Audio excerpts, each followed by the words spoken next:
Let both grow together until the harvest.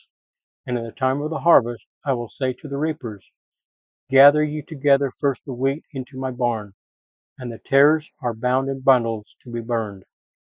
Matthew 13:30. See Joseph Smith translation, Matthew 13:29. Hello and welcome to Guided by the Iron Rod. I'm Thurl Jessup, and I'm continuing this 9-part series, Laborers in the Vineyard. This will conclude this series. The vineyard is the world, the olive tree represents Israel, and the wild branches are the Gentiles. Every act of pruning, digging, and nourishing reveals God's relentless work to save His people. He is just as active in our lives today, ensuring His vineyard progresses exactly as He foresaw from the beginning. If you know someone who would benefit from this, please share it. And don't forget to like, subscribe, and tap the bell to stay updated. Part 9. Conclusion. Called to labor until the final harvest. When Jacob finished sharing the allegory of the vineyard from zenith, he closed his testimony with a solemn farewell. Finally, I bid you farewell until I meet you before the pleasing bar of God, which bar striketh the wicked with awful dread and fear. Amen. Jacob 6:13. For Jacob, the allegory wasn't simply history written in advance. It was a personal warning and a testimony. He knew that both he and his people would one day stand before God's judgment bar, and the fruit of their lives would be examined. Just as the trees in the vineyard were preserved or burned depending upon their fruit, so too would each soul be judged according to their works. Jacob felt the weight of what he had revealed, that God's dealings with His covenant people span centuries, involve scattering and gathering, judgment and mercy, and culminate in the great final harvest. He knew these weren't just lofty prophecies of nations. They were invitations for individuals to choose whether they would be part of the good fruit or be bound for burning. The allegory is not simply history written in advance. It is also our present reality. We are living in the vineyard during one of its most crucial seasons. The Lord of the vineyard and His servants are working now, digging, pruning, nourishing, and gathering, and He has invited us to labor with Him. God's covenant patience. The allegory demonstrates again and again God's deep covenant patience. He is never quick to cast away His people. Over and over He declares, "It grieveth me that I should lose this tree."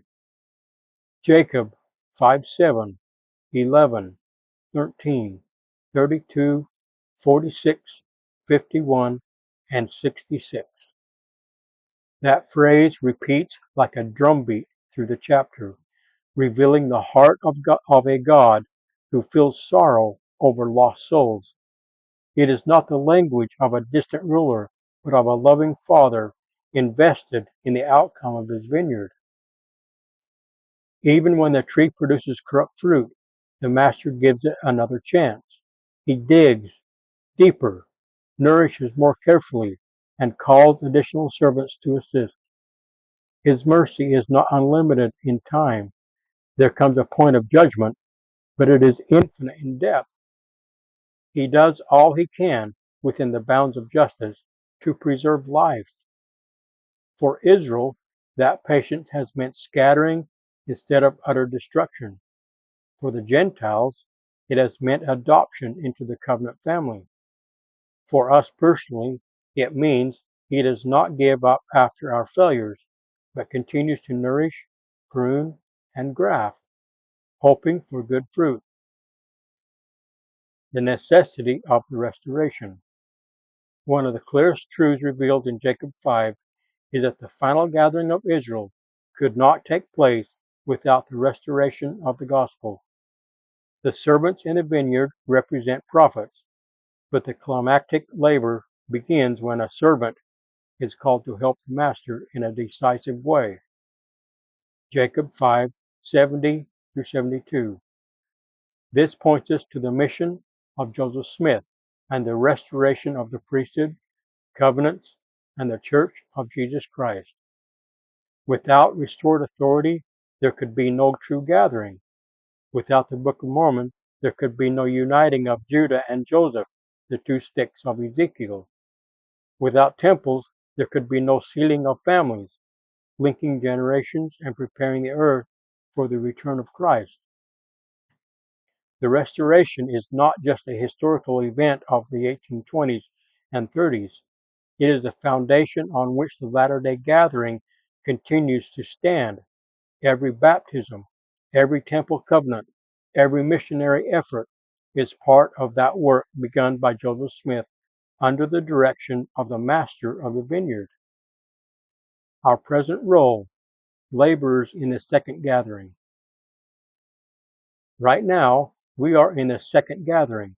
It is spiritual in nature, drawing covenant-keeping people from every nation, kindred, tongue, and people into the church of Jesus Christ. They remain in their lands, but are gathered into one body under Christ. That means you and I are not spectators in the vineyard. We are workers. The Lord has called ordinary members to join in this extraordinary labor. Missionaries serve full-time around the world, but the call extends to all disciples. Every act of ministering, every testimony borne, every effort to strengthen faith in Christ is part of pruning and nourishing the vineyard. It is easy to become discouraged when we see the world ripening in iniquity or when our personal efforts seem small. But remember the allegory. The master did not labor alone. He called servants, and together they brought forth good fruit where once there had been corruption. The vineyard is vast, but God has placed us each in our portion to labor faithfully. Looking forward to the final harvest.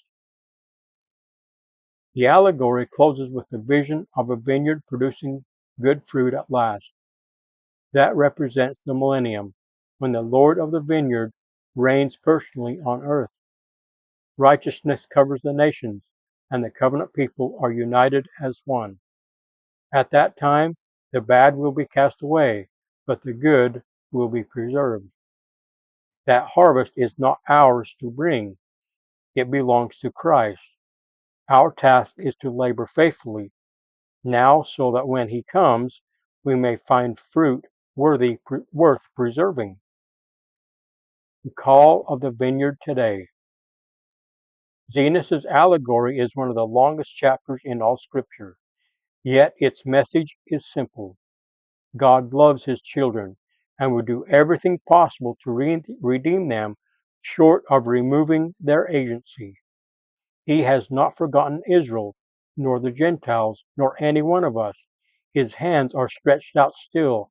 His servants are laboring, and his voice is calling us to join him. The vineyard is not just the world, it is also our homes, our wards, our own hearts. In each of these places, the Lord is digging, pruning, and nourishing. He is asking us to endure his refining work so we may become good fruit. He is asking us to reach out to others so that none are lost. He lives in the very days foreseen by Jacob. We live in the very days foreseen by Jacob and Zenos, the time between the scattering and the final harvest, between the restoration and the return of the Lord. To us falls the honor and the duty of laboring in the vineyard until the end. And when the final harvest comes, we will see the master of the vineyard rejoice over the fruit of his labors and ours. In the name of Jesus Christ, knowing I am accountable for how I use his name, amen.